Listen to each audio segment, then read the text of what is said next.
ಈಗ ಬರೋಣ ಮೇನ್ ಮುದ್ದೆಗೆ. ಉತ್ತರಕ್ಕೆ ಕೃಷ್ಣ, ದಕ್ಷಿಣಕ್ಕೆ ತುಂಗ, ಮಧ್ಯದಲ್ಲಿರೋನೇ ರಾಯಚೂರ, ಅದನ್ನೇ ದೋ ಪ್ರದೇಶ ಎನ್ನುವರು. ಹಾಗಂತ ಹೇಗೆ ತಿಳ್ಕೋಬೇಕು ನೀವು? ಮೇಲೆ ಕೃಷ್ಣ, ಕೆಳಗೆ ತುಂಗ, ಮಧ್ಯದಲ್ಲಿ ಇರೋನೇ ರಾಯಚೂರ ಅಂತಂದರೆ ದೋ ಪ್ರದೇಶಕ್ಕೆ ಹೊಂದಿಕೊಂಡಿರುವಂತಹ ಈ ಜಿಲ್ಲೆ, ಇದನ್ನು ದೋ ಪ್ರದೇಶ ಎನ್ನುವರು. ರಾಯಚೂರು ಜಿಲ್ಲೆಯನ್ನು ದೋ ಪ್ರದೇಶ ಎನ್ನುವರು. ಯಾಕಂತ ಕೇಳಿದರೆ ಮೇಲೆ ಕೃಷ್ಣ ಇರ್ತಾನೆ, ಕೆಳಗೆ ತುಂಗಭದ್ರ ಇರ್ತಾಳೆ, ಆ ಮಧ್ಯದಲ್ಲಿ ಇರೋನೇ ರಾಯಚೂರ, ಅದನ್ನೇ ದೋ ಪ್ರದೇಶ ಎನ್ನುವರು. ಇದು ತಿಳ್ಕೊಬೇಕಂತ ಹೇಳಿರೋದು. ಹಾಗಂತ ರಾಯಚೂರು ಜಿಲ್ಲೆಯವರು ಯಾರು ತಪ್ಪು ತಿಳ್ಕೊಳಕ್ಕೆ ಹೋಗ್ಬೇಡ್ರಪ್ಪ, ಕೇವಲ ತಮಾಷೆಗೋಸ್ಕರ ಅಷ್ಟೇ. ಮತ್ತೆ ರಾಯಚೂರು ಜಿಲ್ಲೆಯಲ್ಲಿ ರಾಯಚೂರು ಯೂನಿವರ್ಸಿಟಿ ಇದೆ. ಇದನ್ನು ಮಹರ್ಷಿ ವಾಲ್ಮೀಕಿ ಎಂದು ಹೆಸರು ನಾಮಕರಣ ಮಾಡ್ಬೇಕಂತ ಅನ್ಕೊಂಡಿದ್ರು. ಬಾಸ್ ಮತ್ತೊಮ್ಮೆ ತಿಳ್ಕೊಳ್ಳಿ, ಕರ್ನಾಟಕದಲ್ಲಿ ಅತಿ ಹೆಚ್ಚು ಭತ್ತ ಬೆಳೆಯುವ ನಾಡು ನಮ್ಮ ರಾಯಚೂರು.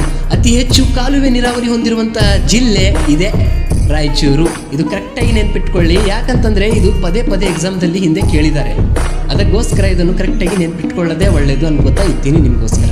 ಬಾಸ್ 1800ರಲ್ಲಿ ಧೋಂಡಿಯಾವಾಗ್ ಮತ್ತೆ ವೆಲ್ಲೆಸ್ಲಿ ನಡುವೆ ನಡೆದ ಒಂದು ಯುದ್ಧ, ಕೊಣಗಲ್ ಯುದ್ಧ. ಇದು ಯುದ್ಧ ಭೂಮಿ ಇರೋದು ಕೂಡ ರಾಯಚೂರು ಜಿಲ್ಲೆಯಲ್ಲಿ. ಇದು ಕರೆಕ್ಟಾಗಿ ನೆನ್ಪಿಟ್ಕೊಳ್ಳಿ. ಯಾಕಂತಂದ್ರೆ ಎಕ್ಸಾಮ್ಗೆ ಕ್ಲಿಕ್ ಆಗುವಂತಹ